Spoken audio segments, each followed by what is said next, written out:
আমাৰ YouTube channel এডিএডি আড্ডালৈ আপোনালোকক স্বাগতম জনাইছোঁ। আজি আমি নতুন এটা কনচেপ্ট আকৌ শিকিবলৈ গৈ আছোঁ। কনচেপ্টটো কি হয়, আপোনাৰ ইৰেচনেল নাম্বাৰ, অপৰিমেয় সংখ্যা বুলি আমি কি কওঁ। এতিয়া চাওক, আমি কিছুমান সংখ্যা আপোনাৰ ওচৰত দি আছোঁ। 0.345671389 ঠিক আছে নে? আমি আৰু এটা সংখ্যা দিছোঁ √23 বাট √2। আমি এইখিনি সংখ্যা যদি চাওঁ, আমি এইখিনি সংখ্যা আমি কেতিয়াও আমি এইটো আকাৰত লিখিব নোৱাৰোঁ, মানে p/q ফৰ্মত কেতিয়াও লিখিব নোৱাৰোঁ।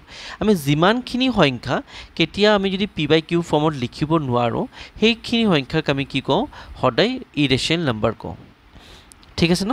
আমি পৰিমেয় সংখ্যা মানে কি পাইছোঁ? পৰিমেয় সংখ্যা মানে যিখিনি সংখ্যা আমি p/q আকাৰত লিখিব পাৰোঁ, এইখিনি পৰিমেয় সংখ্যা বুলি কওঁ বা ৰেচনেল নাম্বাৰ বুলি কওঁ। এতিয়া যিখিনি সংখ্যা আমি p/q আকাৰত লিখিব নোৱাৰোঁ, য'ত q মান কেতিয়াও তলৰ কেতিয়া 0 হ'ব নোৱাৰে, এইখিনি সংখ্যা আমি কি বুলি কওঁ? আমি ইৰেচনেল নাম্বাৰ বা অপৰিমেয় সংখ্যা বুলি কওঁ। এতিয়া চাওঁ, এইটোৰ সংখ্যা আমি কেতিয়াও তেনেকৈ লিখিব নোৱাৰোঁ। কিয় কৈছোঁ? এতিয়া ধৰক আপুনি যদি মই লিখিব যাওঁ 345671389, এতিয়া সংখ্যা কেতিয়া শেষ হোৱা নাই। এতিয়া আমি 1ৰ পিছত কেইটা 0 লগাম এইটো গম পাওঁ না? গম নোৱাৰোঁ। তো এতিয়া যদি গম নাপাওঁ, সেইটো কাৰণে আমি এইখিনি সংখ্যা আমি কেতিয়াও এই ফৰ্মত লিখিব নোৱাৰোঁ। তেনেকৈ √23 বুলি কওঁ। √23 যদি মানটো ওলাব যাওঁ, চাওক √23। এতিয়া আমি যিটো লং ডিভিজন মেথড আছে সেইটোত যদি চাবলৈ যাওঁ, তো 23 মানটো কেনেকৈ হ'বলৈ চাওঁ। এতিয়া 4 4 + 16 হয়নে? 16 দিছোঁ। 13ৰ পৰা যদি 6 মাইনাছ কৰোঁ, কিমান পাওঁ? 7 পাওঁ। 4 আৰু 4 যোগ কৰিলে কিমান পাওঁ? 8 পাওঁ। এতিয়া ইয়াত পইণ্ট দিম, এটা 0 আহিব। কিন্তু নৰ্মেল নাম্বাৰ হ'লে এটা 0 আহিব, যেতিয়া স্কোৱাৰ ৰুট ওলাব যাওঁ তেতিয়া আমাৰ দুটা 0 আহি যাব। ঠিক আছেনে?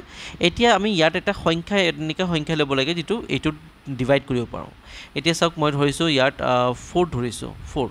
তো ইয়াত 4 আহিব। 4 8 + 32, 4 4 = 16। তো এইটো সৰু সংখ্যা হ'ব।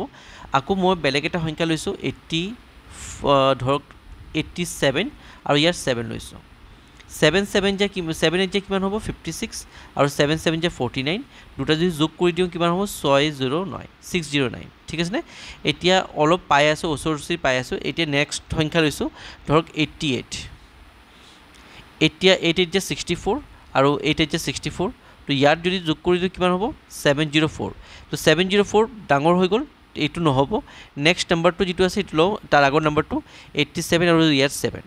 7 7 = 49, ইয়াত 4 আহিলে, 8 + 7 8 7 = 56, 56 + 4 609।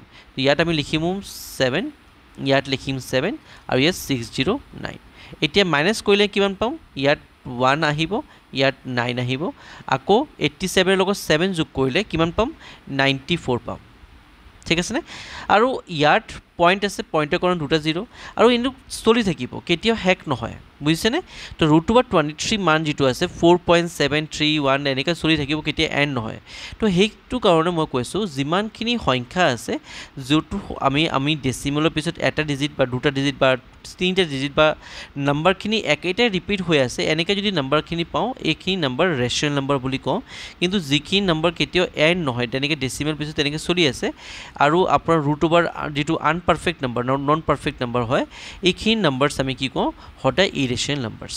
ঠিক আছেনে? তো মই এটা ডেফিনেশ্যন লিখি আছোঁ, ইয়াত চাব।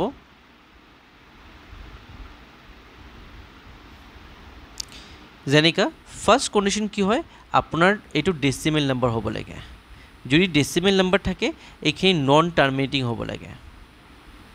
Non terminating and non repeating হ'ব লাগে। নাম্বাৰখিনি কেতিয়া শেষ হ'ব নালাগে, আৰু নাম্বাৰ যেনেকৈ ইয়াত শেষ হোৱা নাই, চলি আছে না, আৰু নাম্বাৰখিনি ৰিপিট হ'ব নালাগে। ঠিক আছেনে? নাম্বাৰ কেতিয়া শেষ হ'ব নালাগে, তেনেকৈ ডট ডট হৈ থাকিব লাগে, আৰু কেতিয়া ৰিপিট হ'ব নালাগে। তো এইখিনি ডেচিমেল নাম্বাৰক আমি সদায় কি কওঁ? ইৰেচনেল নাম্বাৰ। ঠিক আছেনে? ছেকেণ্ড কি হয়? ছেকেণ্ড আমাৰ আণ্ডাৰ ৰুটত যদি থাকে, মানে যেনেকৈ এই √বাৰ পাইছেনে? হয়নে? এইখিনি যদি থাকে, এইটো সদায় নন পাৰফেক্ট নাম্বাৰ হ'ব লাগে। Non perfect square.